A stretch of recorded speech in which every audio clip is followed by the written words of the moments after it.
vamos a hablar de algo verdaderamente, no sé cómo catalogarlo, usted lo va a catalogar, es trágico, es dantesco, quizás si usted cree en las cuestiones esotéricas es demoníaco, infrahumano, no sé cómo le digo calificarlo, es para tener un susto intelectual y es para advertir algo que le está pasando a la humanidad. ¿De qué estoy hablando? Vea usted esto. Soy Roberto de la Madrid y esto es Detrás de la Razón. Comenzamos.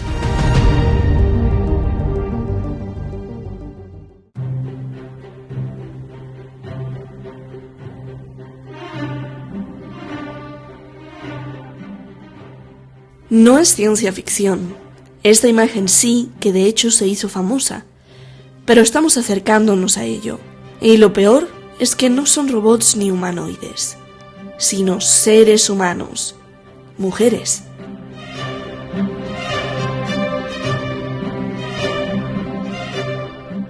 Médicos están tramando que las mujeres que sean declaradas con muerte cerebral todavía sirven ¿para qué? Para convertirse en máquinas reproductivas. Nos alerta el analista Eduardo Luque en su investigación. Resulta que en Colombia, el Colegio de Médicos, aunque dice que ya se disculpó, publicó en su revista científica Epicrisis un artículo que propone usar los cuerpos de las mujeres, aún vivas, pero con muerte cerebral, para introducirles embriones y realizar embarazos.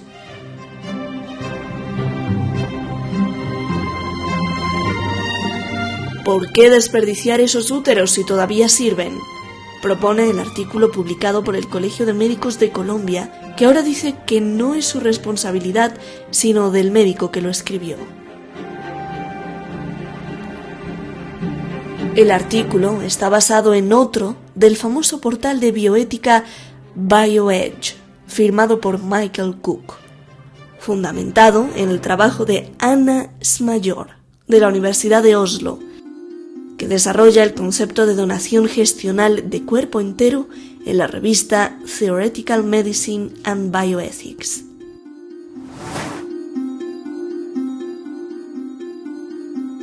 No conformes con la propuesta tenebrosa, también se propone utilizar a los hombres, quizá por temor a la crítica de las feministas.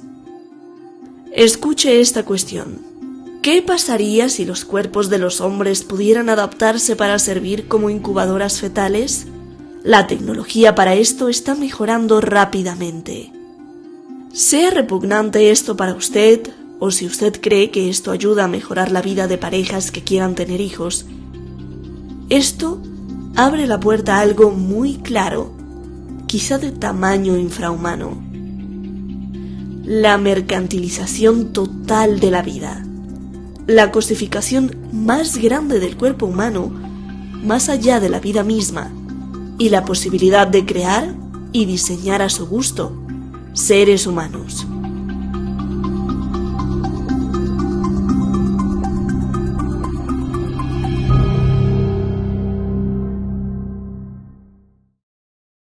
Tremendo, se imagina usted granjas humanas, se imagina usted, bueno, este programa, pues le queremos agradecer en especial a Eduardo Luque, como usted escuchó ahí en el reportaje de entrada de Shadi.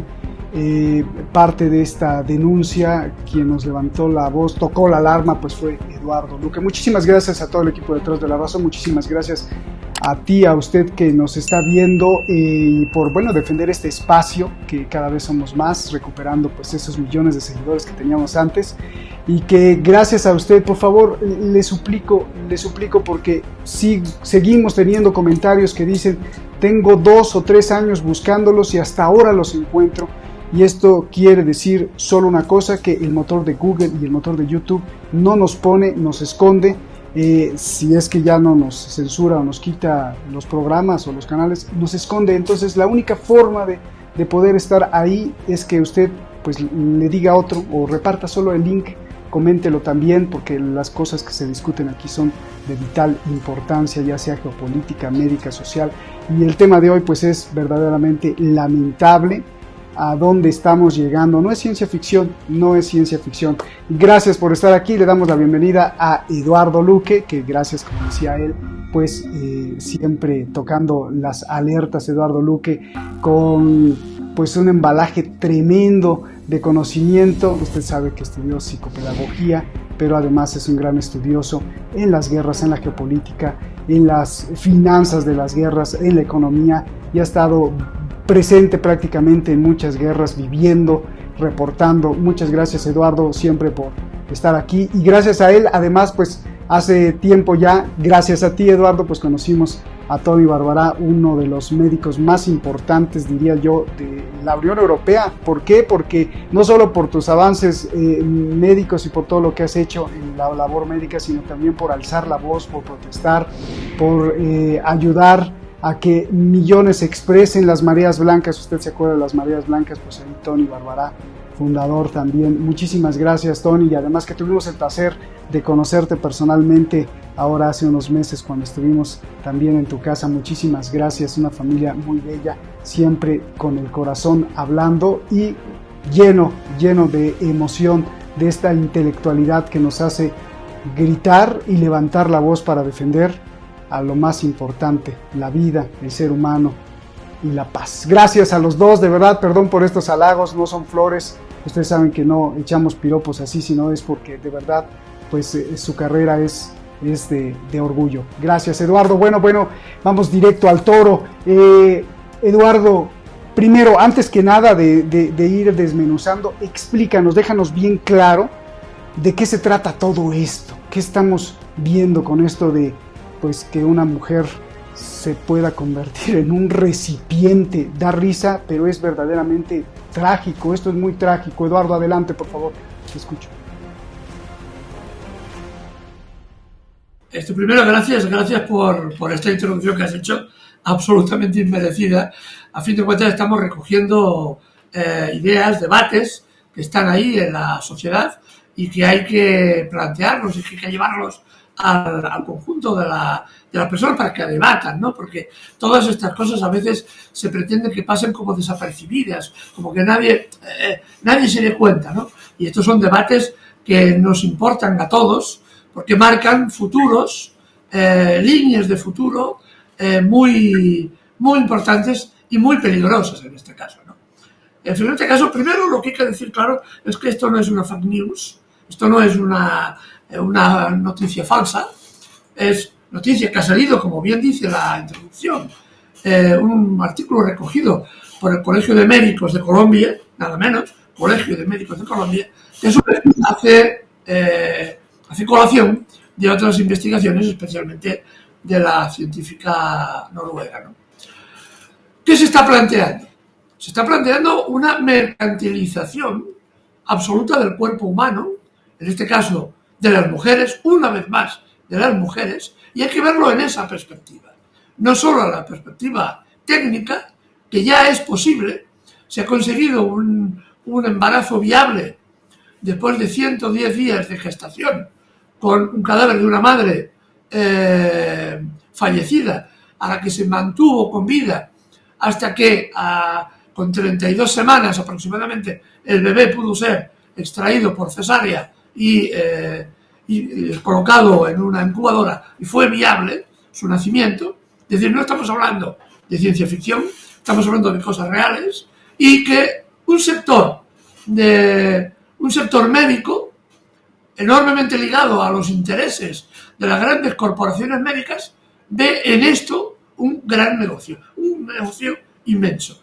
En Colombia, por ejemplo, se habla de centenares de familias, de parejas que van allí a conseguir un embarazo subrogado, es decir, pagan a una mujer pobre para que se quede embarazada y que este niño, cuando nace, se dé a la familia comitente. No se habla de la familia adoptiva, que no lo es, sino se utiliza la palabra comitente. Esto sería una parte, pero claro, lo que propone el Colegio de Médicos va mucho más allá de esto, ¿no? Es decir, va de utilizar el cuerpo de la mujer muerta o en muerte aparente, porque también hay una gran discusión sobre el término muerte, es decir, que hay una gran discusión médica, de utilizar su útero, si está todavía viable, para engendrar hijos y estos hijos darlos a parejas comitentes, como digo, ¿no? Evidentemente bajo una contraprestación económica, estamos hablando de esto. Lo que no queda claro en muchos casos, la propuesta que es esta contraprestación va a la institución médica que se encarga de mantener viva a esta mujer, o a la familia, o una parte a la familia y otra parte a la institución médica. Hay un montón de preguntas.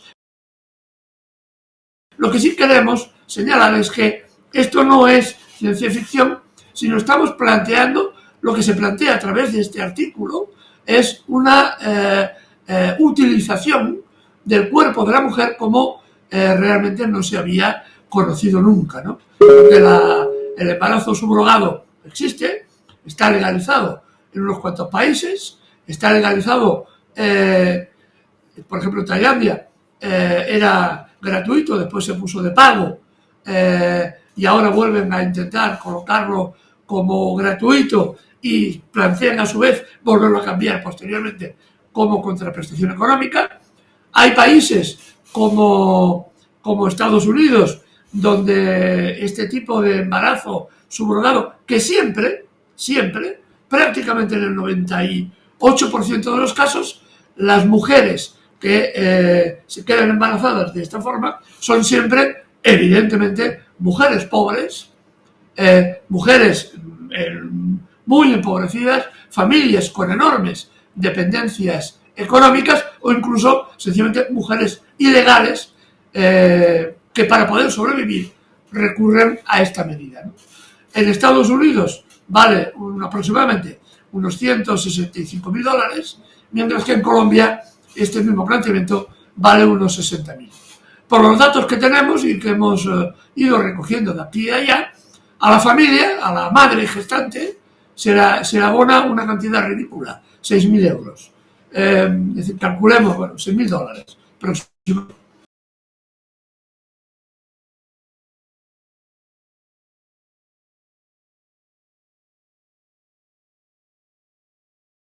Que se lleva la empresa a los 5 o 6.000 que se lleva la madre gestante. Esto estamos hablando de embarazos, son donaciones gestacionales, no estamos hablando del cuerpo entero, que es otro. Todas esta legalización de este tipo de embarazos da pie a la aparición del siguiente paso, que es, como hemos dicho, la donación gestacional de cuerpo entero, ¿no? Que es ya otro nivel, pero que es técnicamente inviable. Incluso cuando en la entrada hablabais del tema del hombre, para callar las iras de las féminas, decían este artículo que también se podía hacer con cadáveres de hombres, ¿no? El órgano, y aquí podrá explicarlo mejor, supongo, Tony Barbaral, que es más especialista que yo, evidentemente, el órgano más interesante para anclar un feto sería el hígado, ¿no? Por el nivel de vasculación, ¿no? De esto también se han hecho experimentos ya. Se han alcanzado viabilidades de hasta 22%. Importante. No estamos hablando, como digo, de cosas de ciencia ficción, sino que este tipo de embarazo subrogado de cuerpo entero, es decir, utilizar a las madres muertas para gestar, abre paso a todo esto y a muchas más cosas de las que hablaremos después. Tremendo lo que nos describes, Eduardo. Verdaderamente que quisiera ir por partes, porque eso también de los hombres, o sea, de los masculinos, pues está tremendo, ¿no? O sea, digo, para distinguir hombre de ser humano. Increíble esto que nos explicas también. A ver, Tony Barbará, bueno, pues aquí tenemos dos Tonys, ¿no? El gran experto, que me hables como gran experto, como el gran médico internista y con todos los conocimientos médicos, y como el ser humano que también denuncia y que tú siempre has denunciado, Tony. ¿Por qué, o más bien, tú cómo ves esto? ¿Lo ves mal? ¿Lo ves bien? Y pues de ahí te empiezo a preguntar, por favor, Tony. Pues sí, gracias Roberto, gracias Eduardo por convocarme. ¿Cómo veo esto? Lo veo y no lo creo, ¿no? Lo veo desde el horror. El artículo que escribe Eduardo y que nos ha hecho llegar se titula Mengele anda suelto. Puede parecer realmente excesivo, pero os aseguro que no lo es en absoluto. Está aplicado con el máximo rigor. En cuanto a la dicotomía que plantea Roberto, por cierto, en la presentación me ha sonrojado, normal que no se distingue bien en la pantalla, inmerecidamente. Pero en cualquier caso decirte que no sufro esa dicotomía del gran experto técnico médico, a pesar de que hoy estoy con la bata, pero no hagáis mucho caso de la bata. Yo soy ciudadano de a pie fundamentalmente.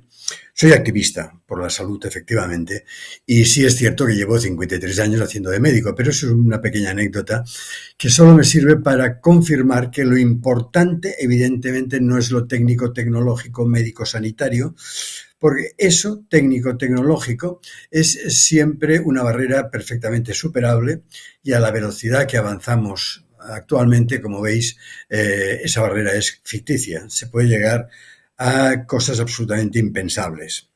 Oír hablar de que no importa el cerebro, de alguna manera el planteamiento inicial, ¿no?, que se explicaba, ni el resto, con el útero tenemos suficiente. Luego dicen, hombre, pues si utilizamos el útero podríamos utilizar el resto de la pieza. Es realmente obsceno, es mercantil, es carnicería pura, es realmente hablar de ganadería.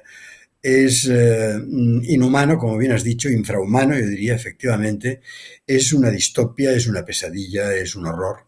Y creo que lo más importante no es tanto entrar, si queréis entraremos en algún momento, en cuáles serían los límites de que cuándo es viable o cuándo no, el tiempo que utilizan el cadáver, en definitiva, de una mujer para esta gestación, sobre todo en este periodo inicial, porque cuando ya es viable lo trasladan a una incubadora, efectivamente. Todo esto es opinable y, como sabéis, la tecnología ha avanzado muchísimo, todo lo que serían las inseminaciones in vitro, en probeta, en este caso no es en probeta, sino en pobreta. Una vez más aparece, como siempre, esos sesgos de la desigualdad. La desigualdad que se ceba en el tema de género, no son las mujeres las que tienen útero, a pesar de que los hombres tienen hígado. Por cierto, en las mujeres se podría utilizar el útero y el hígado. Es decir, aquí se trata finalmente de ir entendiendo lo que no se puede comprender, salvo una manera de abordar, que es qué es lo que produce más dinero, más rápido, qué es lo que genera más beneficios, qué es cómo podemos actuar con mayor impunidad. Y eso es lo que desde lo que se llama mercantilización, de lo que se llama neoliberalismo, de lo que los muy mayores llamamos capitalismo, se impone. Se impone a tal nivel que decía, bueno, si es una mujer, pues muchísimo mejor, la raza, evidentemente, y la condición social. Si es inmigrante, pues muchísimo mejor. Y, por supuesto, si es pobre, pues muchísimo mejor. Y si está indefensa y si no tiene ningún tipo de derecho donde acogerse, muchísimo mejor. Es terrible, es una vez más un grado superlativo del esclavismo. Esto ya no es aquellas imágenes entrañables del Frankenstein romántico. Esto ya no es las imágenes de los Robocops semi-humanos actual. Esto es realmente una brutalidad. Una brutalidad que está en marcha. Lo explicaba muy bien Eduardo. Esto hay incluso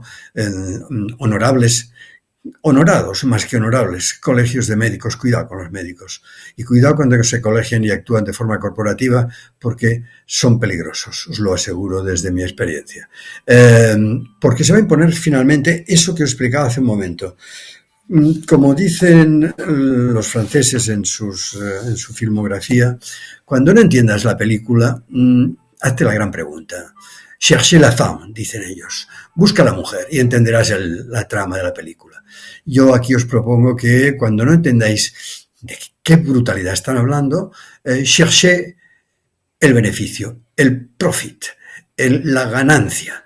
Y entenderéis como cuando hablamos de cosas delicadas, estamos hablando ahora de la gestación subrogada, de la gestación pagada, comprada por estos padres que reciben nombres peculiares. Me gustaría de dónde viene esto de comitentes. Sería en todo caso clientes o inversores o siempre son nichos de negocio importante que pueden producir enormes beneficios, impensables, y por lo tanto generan automáticamente una respuesta en el mundo libre, entre comillas, que es la formación de canales de explotación de esos potenciales beneficios. Esto históricamente, para que lo entendamos todos, se llaman mafias. Es la mafia. Y entonces puede haber incluso dos realidades, la realidad legal y la realidad oculta, la realidad subterránea. En España, desde donde os hablamos, tanto Eduardo como yo, el tema de la subrogación o el tema de, luego entiendo que hablaremos de pasando al resto del cuerpo de las donaciones de órganos, o hablaremos de eutanasia, ya que estamos hablando de cómo llegar a la muerte, o cómo proponerla, o cómo tratarla, o cómo sacar beneficio de eso también. Decía que hay dos sistemas, el legal, evidentemente, y el ilegal. El ilegal es, una vez más, el negro. ¿Por qué le llamarán el negro? Le llaman el negro pues porque es una manera de entender que eso es subterráneo, pero que efectivamente eso existe en los países más civilizados del mundo. Incluso, como bien explicaréis, y ya Eduardo lo dejo ahí, introduce en su artículo, el pulcrísimo, avanzadísimo, liderísimo Canadá es un país que hace ostentación de su humanidad y de su compasividad y de lo que el mismo Eduardo califica, yo creo, como esa compasividad que sería naif, que sería una forma de explicar y entender la situación de la eutanasia, como en ese país han llegado a legislar. Creo que va a empezar a entrar en vigor una ley ahora, en marzo del 23, donde entre los argumentos para poder decretar, acceder, proponer, incluso proponer el propio sistema sanitario propone la eutanasia, la autoeliminación consentida o aceptada, es la insuficiencia mental, la locura y la pobreza. No sufra usted más, pobre loco, no sufra usted más, pobre, le ofrecemos una salida digna y compasiva. Acepte usted una eutanasia. Porque eso da dinero. Y yo en la reunión anterior hablaba de otra forma de hacer dinero, que es el negar la eutanasia. Negar la eutanasia para provocar otra figura de la que aquí no se ha hablado, pero yo hablé entonces y vuelvo a hablar ahora, que se llama encarnizamiento terapéutico. Es decir, vamos a mantener el semicadáver en vida durante el tiempo que haga falta mientras eso nos dé dinero. Porque en definitiva, la definición de muerte y vida, como bien decías, es ambigua en este momento, porque se puede mantener eso, con una supresión de actividad cerebral absoluta, pero con el resto funcionante a través de una serie de mecanismos mecánicos, incluso ni siquiera muy complejos actualmente, y por lo tanto vamos a ver cuánto nos interesa mantener al muerto en vida o al vivo en muerto. Lo que dé más dinero. Podemos hacer ambas cosas. Y a la mujer, en definitiva, la podemos utilizar para un embarazo, para varios embarazos, para embarazos sucesivos. Hay una industria de los vientres subrogados. En este país yo conozco gente que conoce, en este país que está tan de moda, que se llama Ucrania, hay una auténtica industria de vientre de alquiler que se contrata en los países, en otros países para llegar allí con todo el forfait establecido y para poder entrar en esa práctica. Todo absolutamente horripilante.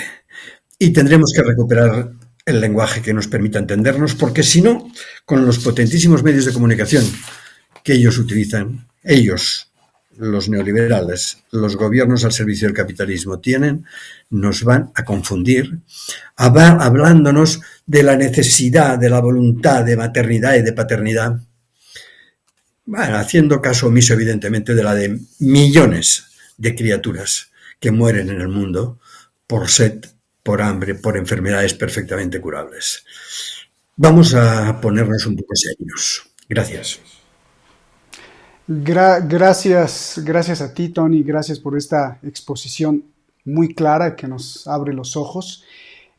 Por cierto, hablabas de eutanasia, que será otro tema, sin duda, ya lo hemos tocado aquí. Y por cierto, hablando de la eutanasia ya en Canadá, y además te lo regalamos, ¿no? O sea, además te lo pagamos, o sea, vete feliz porque además no te va a costar. Qué trágico. Pero bueno, regresando a esto de los embarazos, Eduardo, déjame hacer, hay muchas cosas, permítanme paciencia, por favor, porque hay muchísimas cosas de las cuales hay que hablar de esto. Eduardo, permíteme hacerla del abogado del diablo, porque hay, creo, dicen ellos que tienen fundamentos legales y también éticos, y por ahí, como decía Tony, y como tú explicas en el artículo, hay un celofán que envuelve el dulce y que nos los presentan tan bonito que si no nos confunden, nos los venden, ¿no?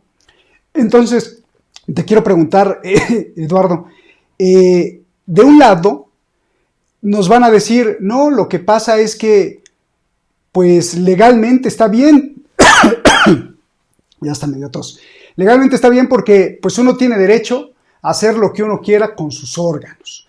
Entonces yo pongo ahí en mi testamento o en mi declaración de voluntad que si me da muerte cerebral, me quedo como vegetal, el tallo encefálico bueno, solamente eso está bien, pero ya yo estoy prácticamente desconectado y quedo en coma para siempre porque tengo muerte cerebral, pues es mi decisión que mi cuerpo se alquile, o es mi decisión que mi cuerpo, pues yo sabré lo que hago con mi cuerpo. Y ahí está legalmente. Entonces, por un lado tenemos eso, Eduardo, ¿y qué pasa si la señora o la mujer dice, bueno, pues, que mi familia se aproveche de los dineros que se pueden usar para el bebé que pueda yo tener allá adentro, si es que me da muerte cerebral, por el aspecto legal?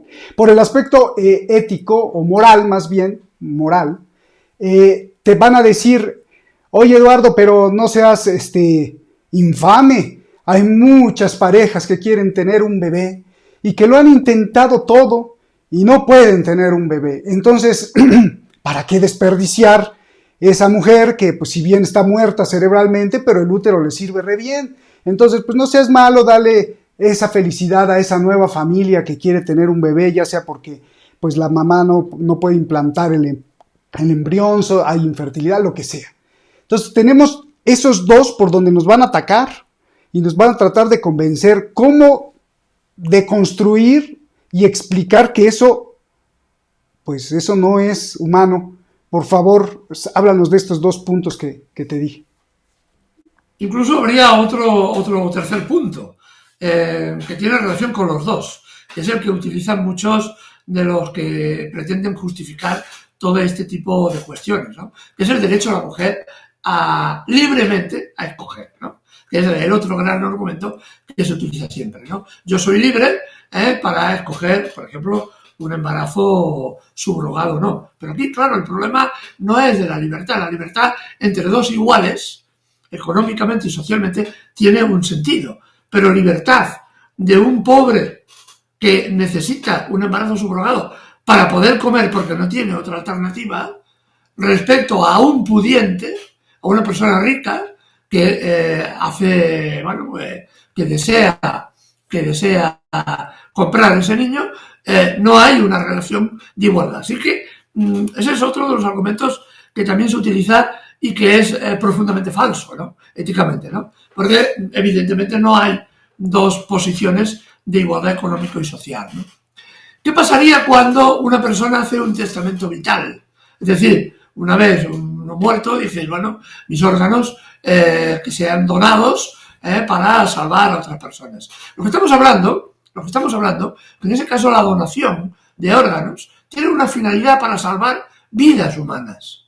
Sirve para salvar la vida de otro o sirve para mejorar la vida de otra persona que tiene una afectación de una enfermedad que sin poner en riesgo absoluto la vida, sí que un trasplante, una donación de órganos, estoy pensando en un riñón, por ejemplo, sí que le permite mejorar enormemente su calidad de vida y su esperanza de vida. Eso es una cosa. Sobre todo cuando la donación está muy controlada y no hay intercambio económico.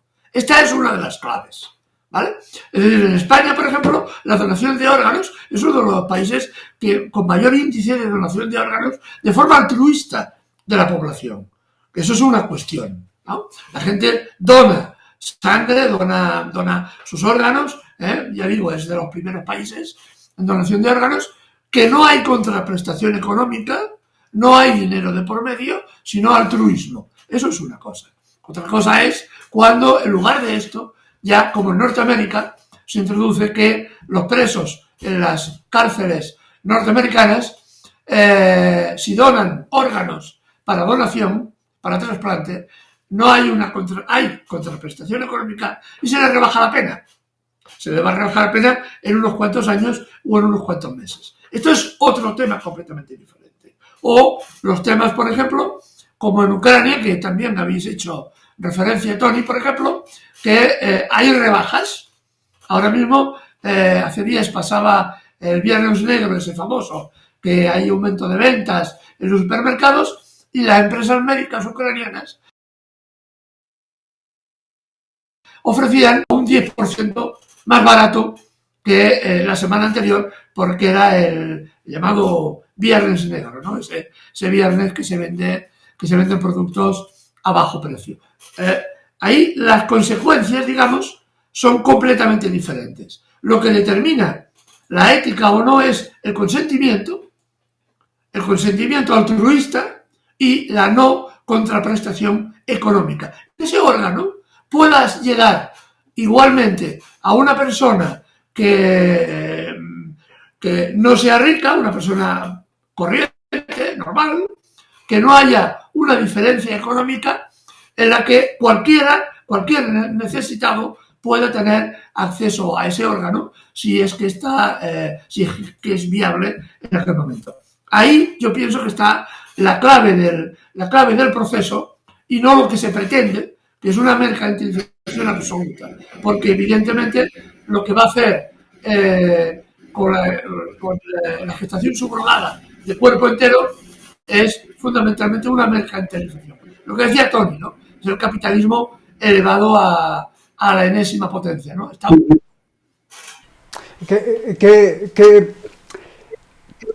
¿Qué cuadro, ¿no? ¿Qué pintura al óleo haces en la cuestión de la desigualdad? Porque no me imagino una princesa de estas del Reino Unido o de algún país, o bueno, no princesa, sino hija de algún, o esposa de algún mandatario, o alguna mandataria, o mujer muy rica que llegues y dices, oiga, no quiere gestar a un niño allá adentro, pues obviamente te van a decir que no, y eso parte o ejemplifica claramente esa desigualdad en donde la libertad entre dos de la misma condición sí vale.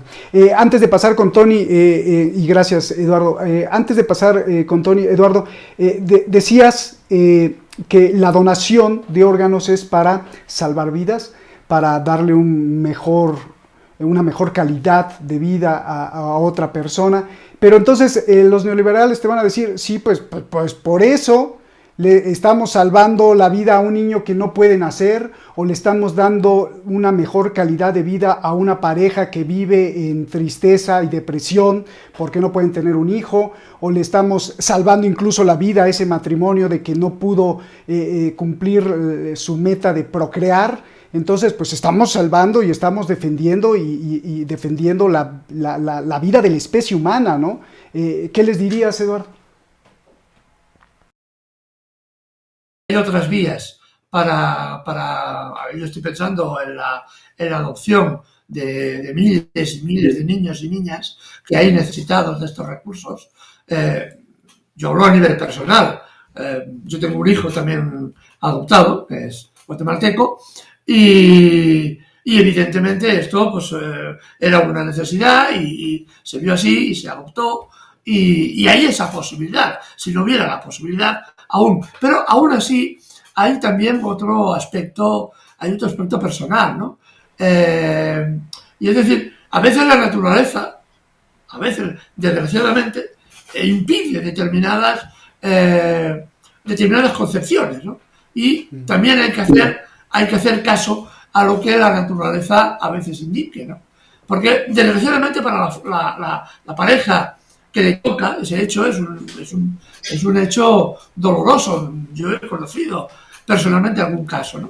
Pero es que a veces la naturaleza, en lugar de ayudar a la procreación de niños o niñas que incluso pueden llegar a tener problemas posteriormente, la naturaleza lo que hace es evitar la concepción, ¿no?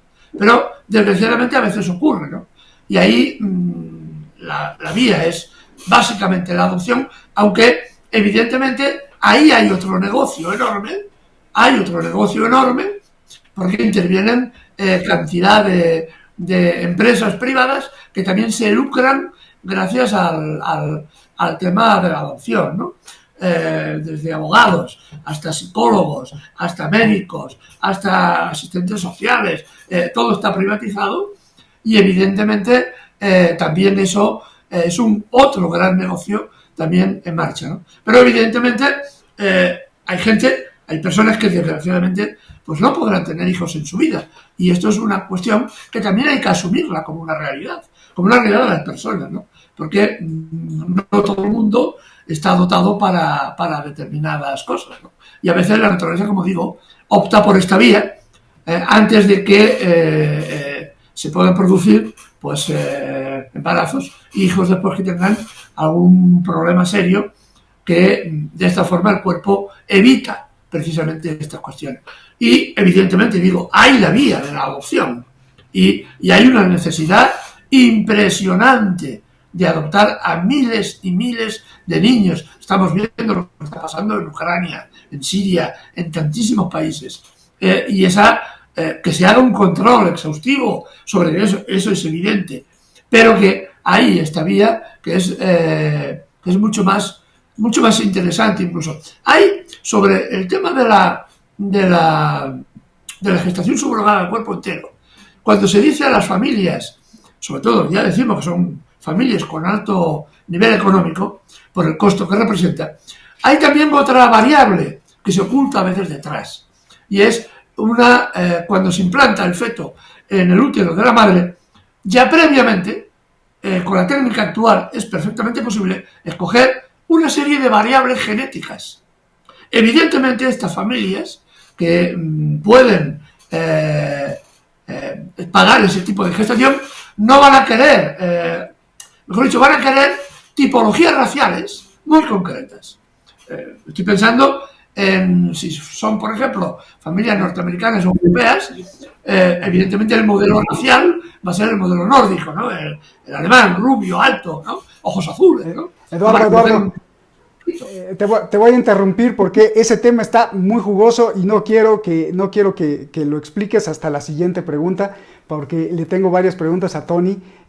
Lo que estás diciendo está, pero porque se abre la puerta exactamente a la selección genética, pero como si fuera niños a la carta, ¿no? Lo que estás diciendo, pero aguántamela ahí porque quiero, antes de pasar a eso, que ese es otro tema, y la cuestión incluso militar. Espérame ahí, Eduardo, perdóname, déjame ir con Tony. Tony, a ver, aquí tenemos una pregunta que se me hace interesante, que hay que resolver sobre todo estos médicos corporativos que nos ponen pues unos juegos de palabras ahí tremendas. Yo soy una mujer, ¿no? Yo soy una mujer, firmo mi voluntad anticipada de donación de órganos. Entonces la pregunta, Tony, es ¿hasta dónde yo, ser humano, soy un órgano o soy un ser humano? Porque hay unos médicos de estos corporativos que dices que son peligrosos, que dicen, no, pues ya firmó la donación de órgano, le declaramos muerte cerebral, ya no existe la conciencia, ni eso dicen ellos, y pues todo lo demás es un órgano, ¿no? Pues hay que usarlo en lugar de tirar, o en lugar de cerrar la caja, o sea, en lugar de cerrar el féretro o cremarlo, o enterrarlo, o matarlo, o lo que quieras, pues utilicemos el útero. ¿Hasta dónde, Tony, si me declaran muerte cerebral, hasta dónde yo soy órgano? Sí, tienes toda la razón. Bueno, como el programa.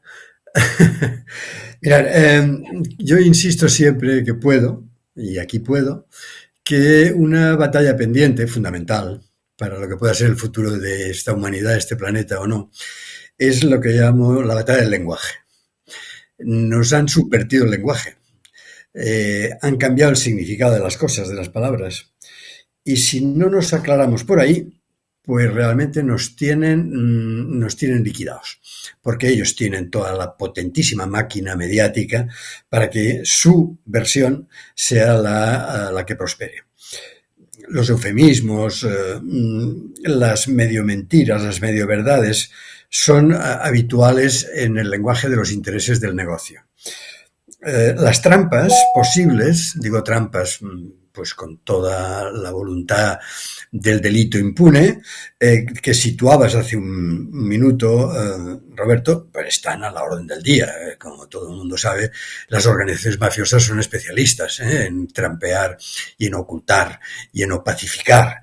Está absolutamente claro. Finalmente, el dinero, el mercado no tiene ningún límite moral. El único objetivo declarado, y además sacrosanto, es ganar más dinero, más potencia, más poderío, cuanto antes mejor, cuanto más acumulativo mejor. De lo que habéis estado hablando antes, hay 2 o 3 apuntes que querría hacer que realmente creo que son muy interesantes antes de girar página, ¿no?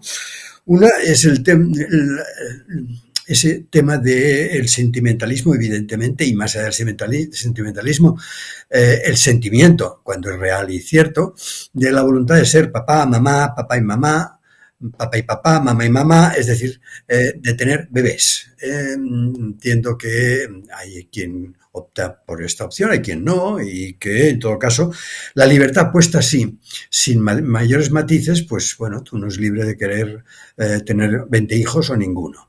Creo que Eduardo lo situaba. Para hablar de libertad hay que hablar de condiciones previas. No, libertad no es lo que a mí me da la gana. La libertad de uno acaba justo cuando empieza la del de al lado. Y esto no se tiene en cuenta cuando se habla desde estas posiciones neoliberales, evidentemente. Pero el tema de los bebés es viejo. Es una fuente de negocio, de transacción, de poder muy antiguo. Mucho antes de la tecnología. Históricamente, pero no me referiré a muchos siglos atrás, me refiero al siglo XX, por poner uno más cercano, que algunos casi recordamos porque vivimos una parte de él. El tráfico de bebés ha sido siempre un negocio sustancial.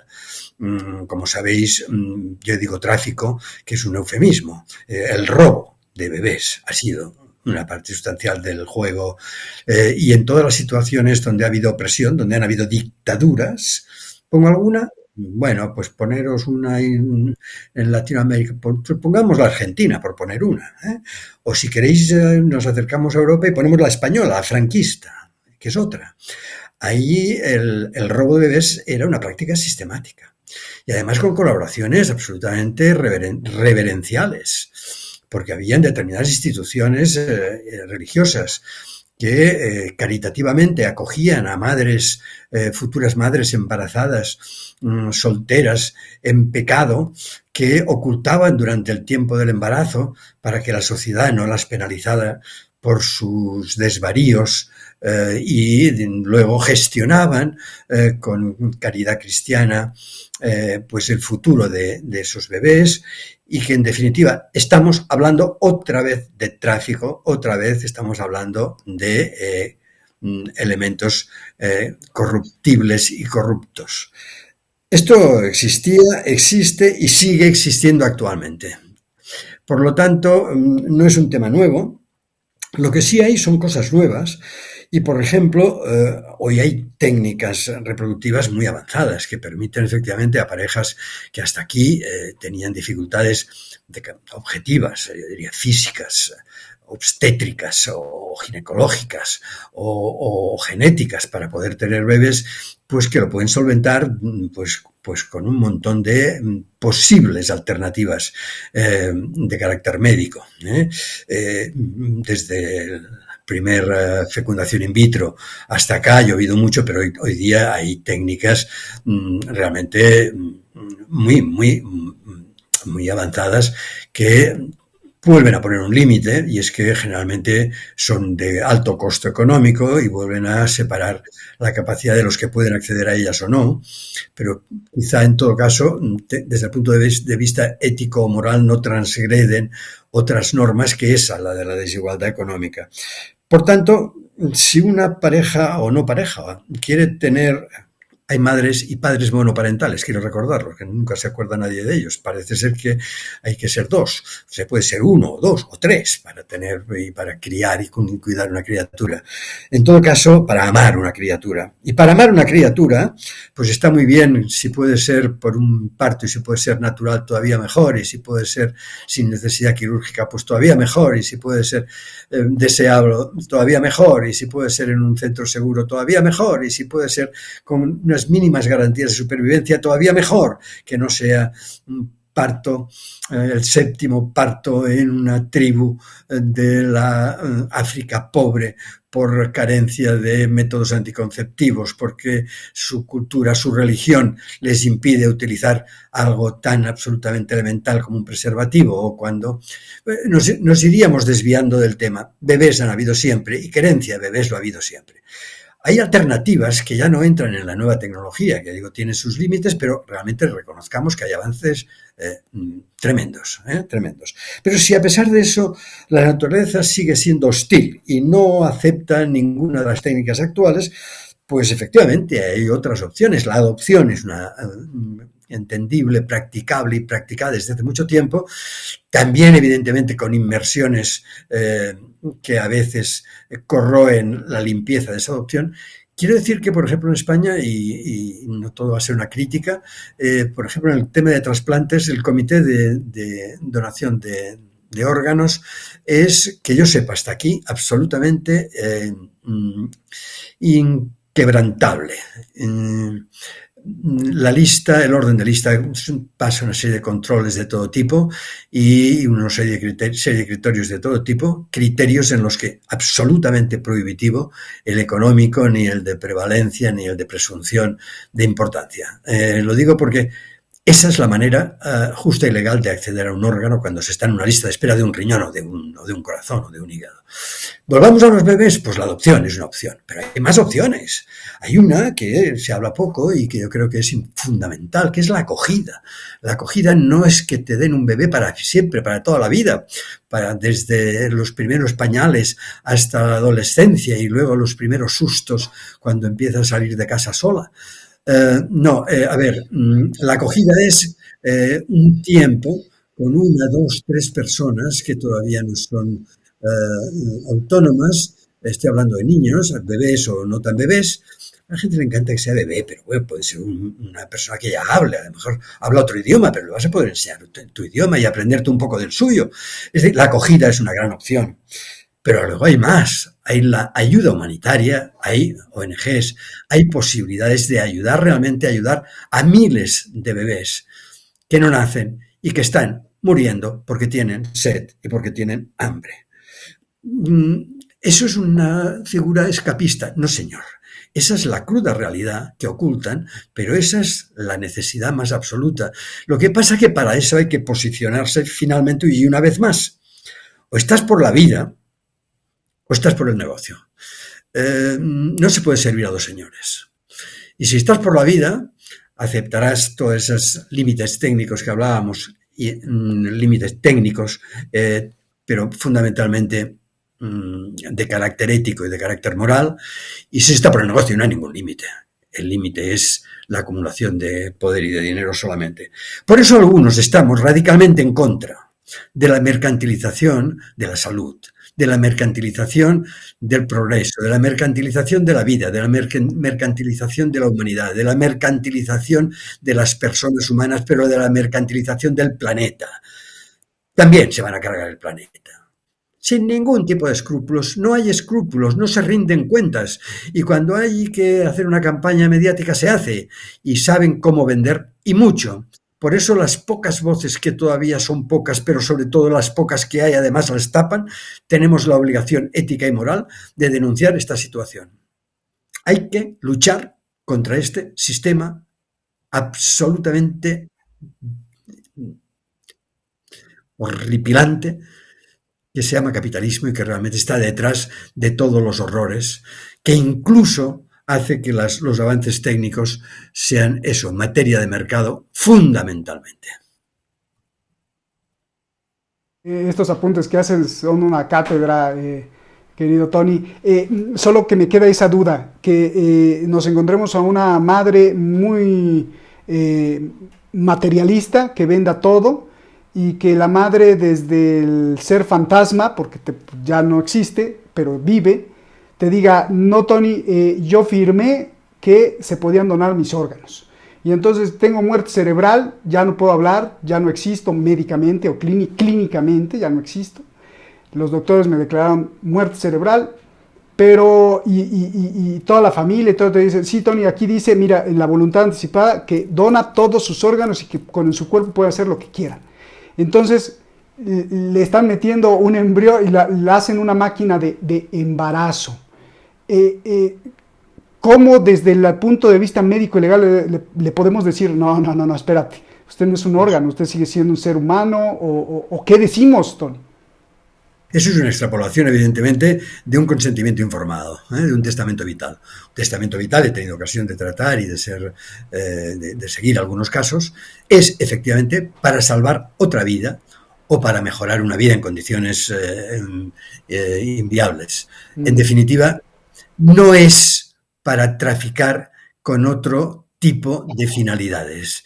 Está claro que cuando el muerto está muerto y los muertos están muy callados en el cementerio y se puede utilizar cualquier documento para figurar que sí, que también está permitiendo que utilicen su cuerpo como probeta, como caldo de cultivo, pues para cualquier tipo de experimento. Mengele ya lo hacía, pero los laboratorios también lo utilizan para otras cosas. No, ese no es la finalidad de un testamento vital. Por lo tanto, cuando eso se dé, yo solo propongo que quien pueda y sepa lo denuncie. Porque si lo denuncia, evidentemente le explicarán que eso no se puede hacer y mucho menos se puede hacer así. Vamos a oponernos a ese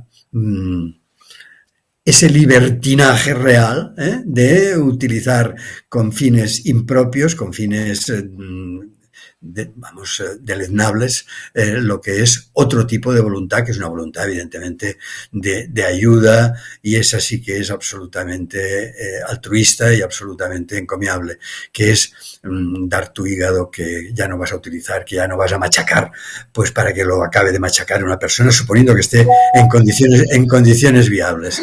En definitiva, que no nos confundan de manera tan pueril, porque nos llevaría a otro debate tremendo, pero es que la persona humana, la madre, esta mujer, tú hablabas de una mujer y me parece propio. De hecho, cada vez me gustaría más extrapolarlo a una persona, y personas son las mujeres y los hombres, aunque hay además más mujeres que hombres, y además están mucho más penalizadas y mucho más explotadas. Pero, bueno, una mujer tiene derecho a vender su propio cuerpo.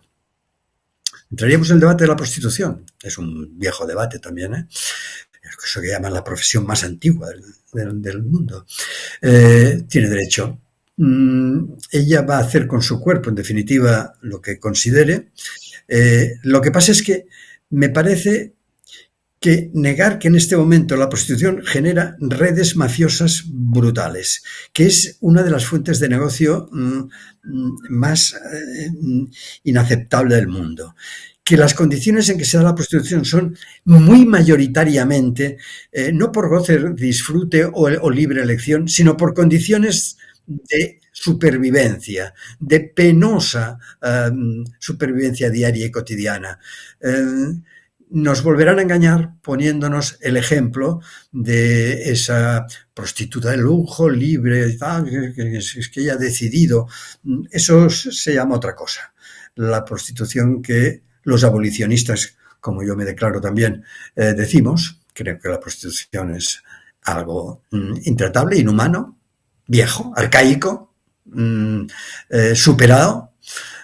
Hay que... estoy a favor de las relaciones libres con consentimiento, pero efectivamente la prostitución también sería un viejo debate, y los mismos regulacionistas, otra bella palabra, regulemos Regulemos las catástrofes, regulemos las riadas, regulemos los terremotos. ¿Cómo regulamos eso? Regulemos los vientres de alquiler, regulemos la prostitución, regulemos la esclavitud. La esclavitud está regulada durante mucho tiempo, hasta que se desreguló, afortunadamente, porque una ley vino a desregularla. Pero esta humanidad es capaz de hacer cosas maravillosas, pero cosas terribles. Y ahí estamos los que nos toca vivir en este tiempo, que tenemos ya alguna experiencia y algún conocimiento para ponerlo sobre la mesa y debatirlo con quien haga falta. Gracias, gracias Tony. Voy a ir con Eduardo. Te dejo la pregunta porque vamos a pasar a otro tema, pero está relacionada con pues el otro subtema de este terror. ¿Qué pasaría, Tony, si te dijeran estos médicos corporativos y todo este negocio, te dijera, ¿sabes qué? Para que no nos critiques que estamos mercantilizando al cuerpo humano y a la vida, le vamos a quitar el dinero. No va a haber dinero. Vamos a utilizar a las mujeres con muerte cerebral como máquinas de hacer bebés, como máquinas embrionarias, como máquinas de nuevos bebés, pero sin cobrar ni un solo céntimo, sin cobrar nada. Todo va a ser gratis. Ahí cambiaría la cosa, Tony, te la dejo, no me la respondas porque voy con Eduardo, y ahí está relacionado con esto y con lo que te pedí el favor de que te detuvieras. Esto abre una puerta porque si se logra perfeccionar esta máquina de hacer bebés de muerte cerebral, ya sea de un ser humano mujer o un ser humano masculino, nos abre la puerta a dos cosas que parecen ser muy tenebrosas, Eduardo. Una, a que con dinero selecciones al bebé y digas, mira, pues yo lo quiero así, cómo va el embrión, y que además si no te gusta, pues puedas abortar, ¿no? O sea, abórtalo y otro hasta que te guste, primero sin meterte en la cuestión legal de que si está permitido, o la cuestión ética si está permitido o no el aborto. ¿Por qué? Pues porque es un saco de tejidos, la mujer que se quedó con muerte cerebral, y entonces tú pues estás pagando y dices, quiero que lo aborten, quiero que no lo aborten, y además, quitando la cuestión legal, puedo seleccionar niños a la carta, como lo decías tú, lo quiero con ojos verdes, azules, negro, lo quiero moreno, lo quiero negro, lo quiero blanco, lo quiero alto, lo quiero... Entonces, por un lado nos estamos metiendo a un terreno bien tenebroso. Y por el otro lado, aparte de tenebrosos, perverso, demasiado peligroso para la extinción humana, porque esta selección genética de jugar a dioses, seamos religiosos o no, seamos creyentes o no, estás jugando a seleccionar lo que hace la vida, ¿no? Y al otro lado se convierte muy peligroso porque se puede utilizar ya como un arma. O sea, si esto cae en el sector militar, pues podemos hacer seres humanos, o ya no seres humanos, sino quién sabe qué cosa, para tenerlos como esclavos, obedeciendo órdenes, un ejército de engendros, o no sé qué otra cosa. Ahora sí, abierta la puerta, Eduardo. Hay estos dos puntos que son macabros. Sí, es una puerta que nos abre el paso a un abismo, ¿no? Es como la utilización, por ejemplo, de la manipulación genética con fines militares ya viene de antiguo.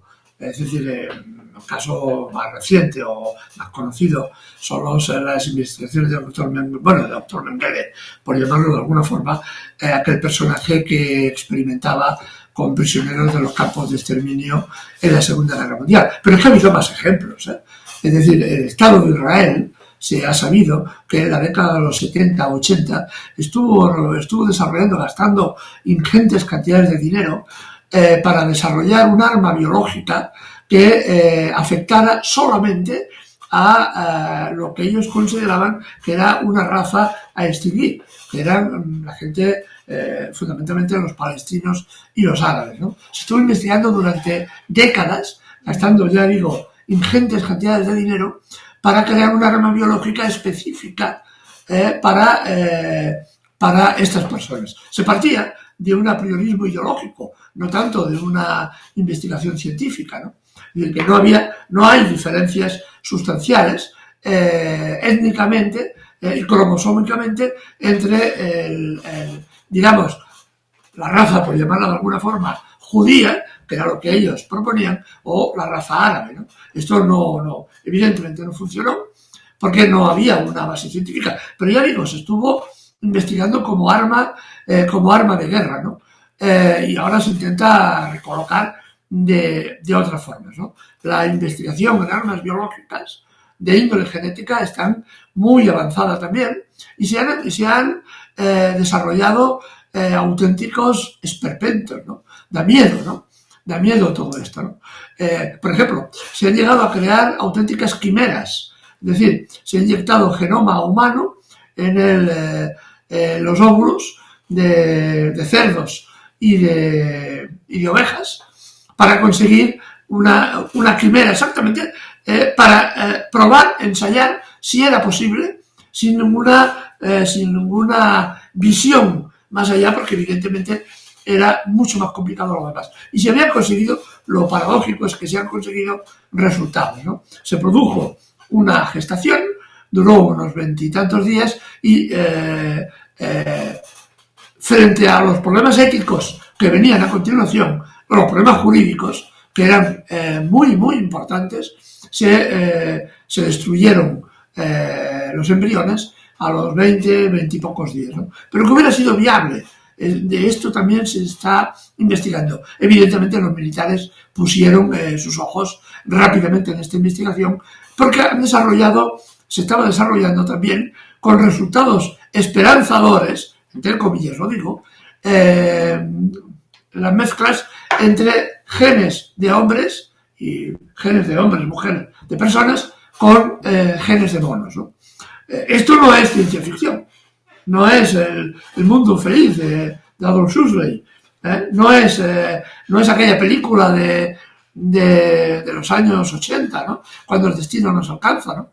Es una realidad que ya está aquí, es decir, que de este tipo de investigación, donde los militares ponen los ojos, va encaminada precisamente a todo esto, ¿no? Y esto viene a cuento, por ejemplo, yo lo explico algunas veces, de que cómo la investigación científica se ha adoptado precisamente al exterminio de las sociedades. Hay un personaje que todos conocen, que se llama Hans Asperger, que fue el descubridor de un síndrome, del síndrome de Asperger, que murió en los años 80. Este personaje, que fue un médico que trabajó profundamente bajo la dirección de la jerarquía nazi y que buscaban la fórmula para exterminar niños con déficits mentales, el síndrome de Asperger, y que como este personaje, que fue encumbrado y se le consideró poco menos que un hacedor de la humanidad, etcétera, etcétera. Ahora hay, hace pocos meses salió un amplísimo estudio de sus investigaciones y de su trabajo para exterminar a los niños que tenían algún tipo de déficit en la Alemania nazi. Este señor, hasta los años 80, se inventó a sí mismo una filosofía, una biografía que lo hacía como un hacedor de la humanidad, ¿no? Cuando era, por la investigación que hay ahora hecha de los historiadores alemanes, un auténtico criminal, ¿no? Es decir, que la investigación viene de muy atrás y se proyecta desgraciadamente en el futuro. Y la gestación subrogada de cuerpo entero, esto de lo que estamos hablando, abre la puerta, si se rompe esta barrera, se abre la puerta a este abismo, ¿no? A un abismo realmente que está poblado de auténticos monstruos, ¿no? De auténticos monstruos que ponen en riesgo precisamente la propia humanidad, ¿no? La raza humana, ¿no? En su conjunto, ¿no? Porque evidentemente esto genera planteamientos imaginaciones realmente que son espeluznantes, ¿no? Uno recuerda, por ejemplo, el libro del Mundo Feliz, cuando aquí había aquella raza de los Epsilon, es una raza, una mezcla de personas y de monos, que adaptados a trabajos duros, con coeficientes intelectuales muy limitados, con un cuerpo muy fuerte y que trabajaban muchísimo, ¿no? Y habían sido conseguidos gracias a la ingeniería genética, ¿no? Esto ya no es, eso fue cuando lo escribió Huxley, este libro, era ciencia ficción, evidentemente. Hoy esa ciencia ficción está cada vez más cerca y a esto hay que ponerle evidentemente remedio. Hay que evitar la mercantilización, como decía Tony perfectamente. La mercantilización contribuye y dirige todo este procedimiento a ese tipo de investigaciones. No va a hacer para mejorar la salud de las personas en su conjunto, sino están buscando el negocio, y ese negocio es un negocio enormemente lucrativo, ¿no? Y esto me lleva a otra reflexión más. Hay intereses, que ya no saldríamos de este tema, pero que están ahí también, ¿no? Yo lo que invito a los televidentes a que vean los discursos de algunos de los personajes de la conferencia en Davos, como hablan del transhumanismo, que son términos de los cuales ya hablaremos otro día, que son términos que están relacionados con la transformación de la genética humana en otra cosa diferente, una mezcla de robots, que aún, cuando lo digo, puede parecer una ciencia ficción, pero que ya hay personajes muy importantes, con muchísimo dinero y muchísimo poder, que están detrás de esta idea, ¿no? Del transhumanismo y de la eliminación de una parte sustancial de la raza humana y crear modelos sociales escogidos en laboratorio y crear un tipo de raza que esté adecuada a los intereses de estos grupos dominantes en un futuro, ¿no? Son también las condiciones que vienen a partir de lo que hoy estamos explicando. Gracias, Eduardo. Regreso contigo ya para la conclusión final y por si algo se nos escapó que quieras tocar. Voy con Tony. Tony, a ver, dos muy puntuales. Una, la que te planteé. ¿Qué pasaría si estas personas que se dedican a hacer esto y que están investigando te digan, no, Tony, para que no nos critiques, no va a haber dinero, nada, lo vamos a hacer de gratis. Vamos a tener granjas humanas donde metemos señoras y hasta hombres también para que ahí se gesten los bebés. Esa es una. O sea, no va a haber dinero, sino va a ser de gratis. Para que Tony, dibujando, caricaturizando, Tony no nos diga que estamos mercantilizando. Y dos, desde tu punto de vista médico, humano, ¿qué le pasaría a la especie humana si nos acercamos a ese punto donde podamos, así como si tuviéramos un bolígrafo, quiero un bebé de tal forma, así, e incluso con la fuerza de un chimpancé, pero con la no sé qué y la sabiduría, y lo quiero alto, lo quiero gordo, flaco, lo quiero 100 veces más potente que un soldado? ¿Hacia dónde nos acercaríamos como especie humana a que lleguemos a un punto en donde podamos no solo escoger, sino diseñar los próximos bebés? Por favor, esas dos cosas que creo que son muy importantes, Tony. Sí, son muy interesantes. Me sitúo en la primera. Me presentas al colega, compañero que propone el trabajar de forma gratis, haciendo este tipo, sin cobrar nada, has dicho exactamente, y eso requiere volver a puntualizar el lenguaje. Si dice eso, miente. Hombre, ¿por qué miente? Miente porque por lo menos nos hablará de los costes del servicio. El hacer este tipo de trabajo requiere unos costos. Y la maravillosa pregunta en el neoliberalismo: ¿quién paga la factura? Bien, por lo tanto, si hay factura, se paga. Por lo tanto, no lo hace sin cobrar nada ni gratis. Dicho eso, aclaremos qué significa gratis. Los anglosajones dicen free, es decir, eso, no, que no hay que pagar. Y en el idioma español lo de gratis lo entendemos como se ha abierto la barra, que podemos pedir barra libre. No, pues no, mire, no confundir gratis con prepagado o financiado por los servicios públicos. El gran debate en España, en la sanidad, estamos muy agitados de lo mal que estamos, de lo muy mal que estamos y vamos yendo a peor. Es que las autoridades sanitarias, como más derechosas más, dicen, no se os puede dar todo gratis. Y les contestamos, mire ustedes no nos dan absolutamente nada gratis. Los servicios públicos los hemos prepagado con nuestros impuestos, con nuestro trabajo, en definitiva, ustedes están simplemente gestionando aquello que es público. Lo digo porque puede haber países ricos donde efectivamente hayan algunas de estas técnicas que entren en la cartera de servicios de la Seguridad Social o del Sistema Público de Salud, y esa sería otra historia. Pero en cualquier caso, cuando nos digan gratis, pensemos en los trileros, ¿sabes? No sé si conocéis los trileros, aquel juego de una bolita con 3 caparazones y los hábiles timadores en la calle, finalmente apuestas dónde está la bolita. Si la bolita siempre está en otro sitio, evidentemente, y tú pierdes. Bueno, pues, ¿dónde está la bolita? ¿Dónde está el beneficio? Si nos hablan de gratis, rasca.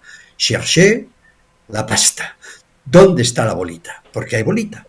Y es una bolata enorme, porque la están ocultando además, porque cuando dicen, no, sí, mire, yo cobro porque quiero hacer dinero, porque quiero así, he estudiado medicina porque quiero vivir muy bien y ser millonario, bueno, pues mira, como mínimo le agradezco la sinceridad. Si me dice usted que se llama Tereso de Calcuta, pues le diré que me está engañando, seguro. Por lo tanto, no los escuchéis. Y con los países ricos, España sería un país más que medio rico, muy mal repartido, pero en todo caso, donde sí que hay determinados servicios de atención a la reproducción, a sistemas reproductivos, pues en mayor o menor grado, en función incluso de cada autonomía, todo esto es distinto, es muy desigual, etcétera, pero que en ese caso, insisto, entonces es el sistema público el que está preocupado por dar una alternativa a un problema que se reconoce como tal y que, como es un derecho social, la salud es un derecho económico, pues se le atiende como tal. No es gratis. Por lo tanto, los corporativos, como su propio nombre indica, son corporativos. Y están por la corporación corporal de incorporar todo lo que puedan incorporar, que se llama profits, que se llaman beneficios. Y yendo a la otra pregunta, que es que ¿dónde irá a parar una especie humana donde el prototipo de personaje de subproducto que ibas comentando? Bueno, como sabéis, vivimos en sindemia. Sindemia es la superposición de varias crisis, la crisis de la pandemia sanitaria, la crisis de la pandemia energética, la crisis energética, la crisis económica, la crisis cultural, la crisis climática. En definitiva, en este planeta lo que se está jugando en este momento, hace rato, pero ahora de forma precipitada y acelerada, es la propia continuidad y supervivencia del planeta. Y para que el planeta subsista como tal, o si pudiera ser mejor, pero en todo caso no mucho peor, hay algo que se acepta universalmente, que es la diversidad de las especies. Cuando generemos el subhumano perfecto, que será evidentemente no minoritario, sino que será realmente una casta reducida a la minoría y habrá exterminado evidentemente a todos los subproductos que hacen otras cosas. Habremos llegado a un grado de desaparición de diversidad, que eso es literalmente inviable con la subsistencia y con la vida. Por lo tanto, en ese momento, cuando se llegue a eso, que creo que, yo no voy a estar, por supuesto, vamos, que me ausento de inmediato, pero creo que es que ni los más jóvenes espero que lleguen, no habrá planeta, no habrá vida, no habrá pregunta, no habrá cuestión. Este planeta será eso, una distopia, una pesadilla, un horror, donde efectivamente ni las peores películas de horrores pueden llegarnos a plantear. Pongámoslo solo como un estímulo, no para recrearnos, Roberto, Eduardo, pongámoslo como estímulo. Hemos de luchar contra esa barbarie, contra esa brutalidad. Y vuelvo a decir, que vengan los que nos explican lo de la gratuidad y se lo explicaremos, dónde está el beneficio. Porque el beneficio puede ser un incremento del prestigio corporativo, el beneficio puede ser otro tipo de compensaciones, pueden ser algún tipo de beneficios compensadores de ese altruismo. Se habla y se conoce el filantrocapitalismo. Hay un capitalismo filantrópico que subvenciona a poderosísimas ONGs que, como no son gubernamentales, son además pretendidamente filantrópicas, pero que realmente están moviendo en este momento capitales inmensos. ¿Dónde está la bolita? Cherchez la femme. Busquemos dónde está realmente lo que hemos de desenmascarar. Ese enemigo se llama capitalismo, por mucho que le pongan batas blancas, verdes o de colores.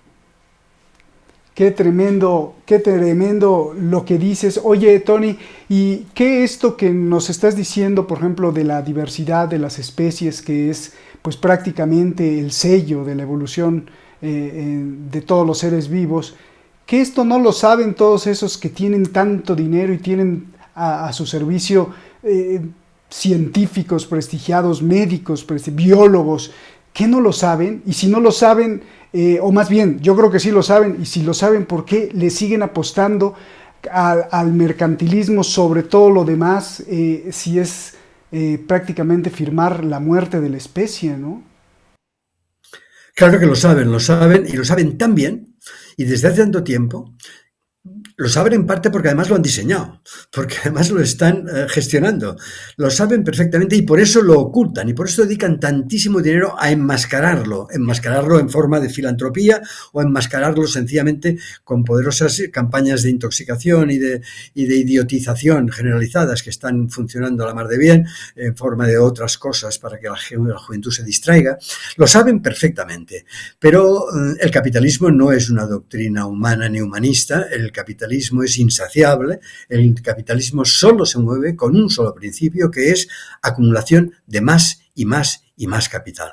Y eso no tiene ningún tipo de compasión, ningún tipo de prevención, y aunque en definitiva estamos hablando del suicidio universal, es así, ellos esperan que posiblemente puedan escaparse en petit comité algunos privilegiados que van a tener refugios atómicos o algo parecido, o en definitiva van a poder seguir explotándolo, aunque la verdad es que cuando rascas, yo he conocido a alguno de estos personajes y he tenido el nivel de confianza, iba a decir de amistad tampoco, pero sí de confianza para preguntarle, oye, ¿tú eres consciente que tu vida, me lo permitís ahora que no soy nadie, de mercader al servicio del cajón del beneficio, es una verdadera mierda?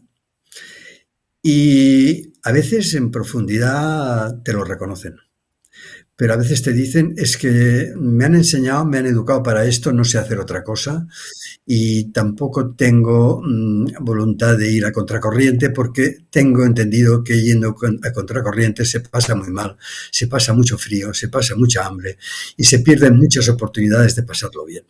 Es así de sencillo. No se puede servir a dos señores, Roberto, de verdad.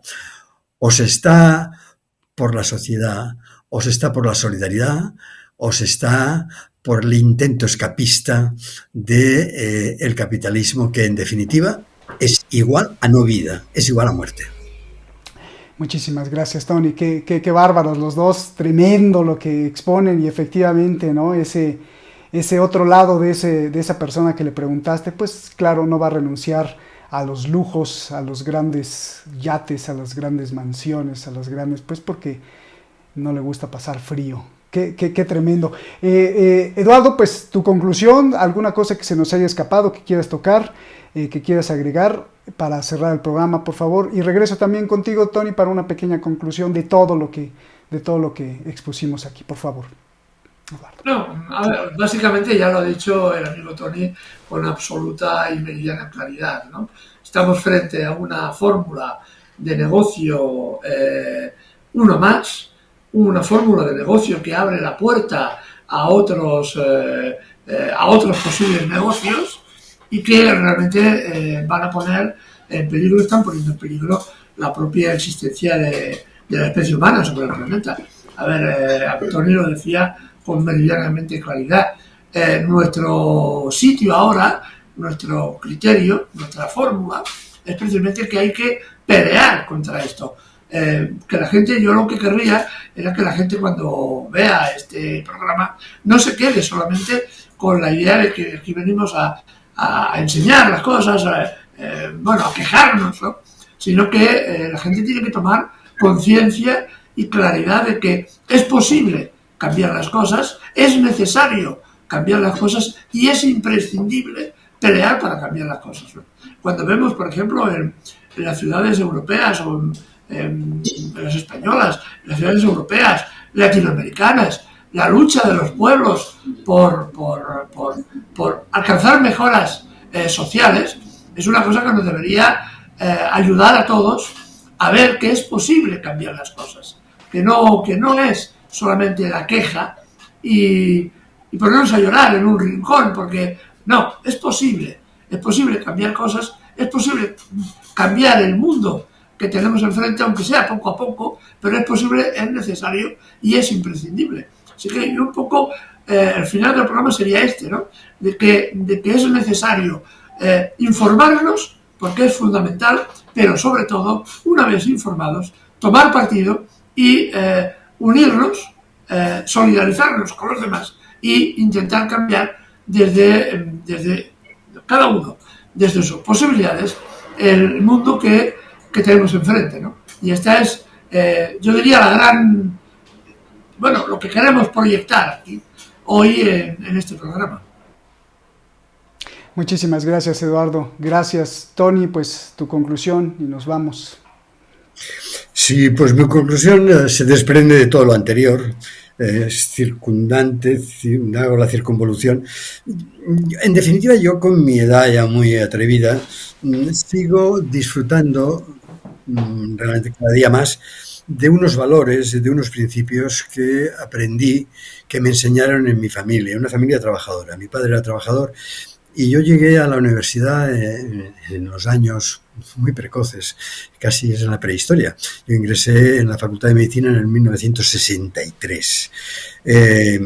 Yo pertenecía al 4% que estadísticamente se reconocía que procedían de clase obrera.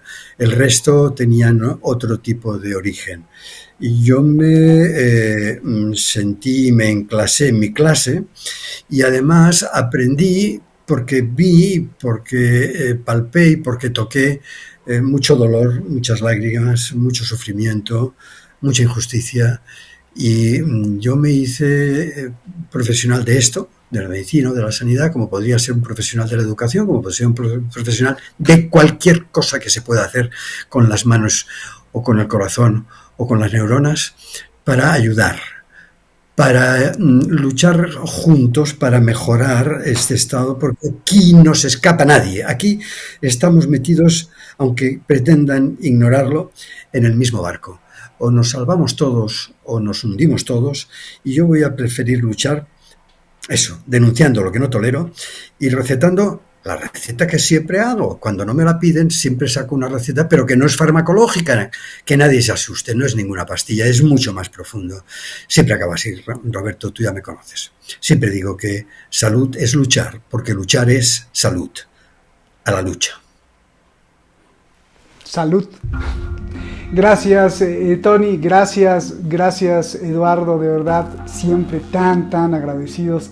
Nosotros como equipo, yo personalmente, Shadi personalmente y toda la gente y la comunidad detrás de La Razón por sus valiosos aportes, sus reflexiones, su conocimiento, por esa ambición de compartir que es pues parte de esta labor y que se representa no solo en el programa, sino que ustedes la alimentan mucho. Muchas gracias, Tony, muchas gracias, Eduardo. Y tú que nos estás viendo, usted que nos está viendo, pues tenemos mucho que hacer, tenemos mucho trabajo, es obligación ahora de los congresos de todos los países, pues abstenerse o por lo menos investigar o rehusar a las grandes prebendas, a los regalos que les hacen las corporaciones para que aprueben leyes en favor de esto. Es tarea y es obligación tuya de que si tu congresista, de que si tu diputado, senador que supuestamente te representa no hace caso y le hace caso al dinero de las corporaciones, pues entonces salgan a manifestarse. Vamos a salir a manifestarnos, vamos a protestar, vamos a rehusarnos a tenerle, porque este es el comienzo y ya viene, ya lo estoy viendo, esto se va a empezar a discutir en los congresos de los países y al rato la legislación va a ser así. Hay que protestar y, ¿sabe usted? Si me permiten, Eduardo y Tony, a veces les hablamos, a Tony por ejemplo o a Eduardo, y me dice, es que voy para una manifestación, es que voy para una protesta, es que estoy en Barcelona pero voy para Madrid, es que Tony, está lloviendo pero ahí vamos a estar. Vea usted, se puede. Tony, siendo un gran médico, pues ahí tenía las mareas blancas, entonces no distraía en absoluto la medicina por ir a una manifestación, al contrario, la acrecentaba. ¿Qué más para nosotros los ciudadanos de a pie, que tenemos esa obligación de salir y levantar la voz y decir no queremos esto? Y así como este tema hay muchísimos más. Y yo les agradezco, Eduardo también y a Tony, esas ganas de que esté lloviendo, haga frío y van a organizar protestas y manifestaciones. Ese es un gran ejemplo y que lo tenemos que seguir para protestar por lo que no nos gusta, para denunciar por lo que nos afecta. Muchísimas gracias, un abrazo hermanos, gracias a los dos. Y esto es tarea no solo para el religioso, para el creyente o para el ateo, es para todos. Crea usted en la divinidad o no crea usted en Dios, o sea usted un completo ateo, o sea usted un gran creyente, es para todos, para todos. Perdón por extenderme, gracias Eduardo, gracias Tony, abrazos siempre.